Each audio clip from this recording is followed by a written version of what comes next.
మనిషిని సన్మార్గంలో నడపడానికి ఒక తెలివైన వాడు సృష్టించిన మతం నేడు ఆ మనిషి మనుగడకే ప్రశ్నార్థకంగా మారుతుంది. మతం మత్తులో చంపడానికైనా చావడానికైనా సిద్ధం అంటున్నావు నువ్వు. నీ అజ్ఞానాన్ని పావుగా వాడుకుని ఒక తెలివైన వాడు ఈ గొడవల్లో పుట్టిన మంటలో వాడి వంట వండుకుంటున్నాడు.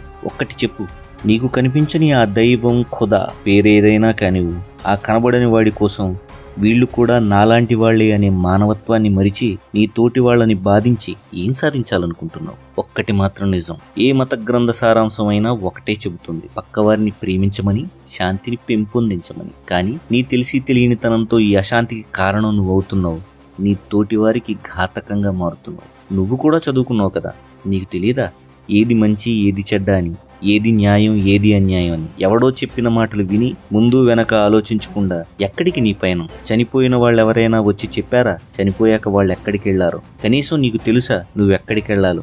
నిజంగా నువ్వు నమ్మే ఆ పైవాడే ఉంటే వీణ్ణెందుకురా భూమి మీదకు పంపాను అనేలా మాత్రం బ్రతకు. నీలో ఉన్న అజ్ఞానాన్ని విడిచి మనిషిగా బ్రతుకు.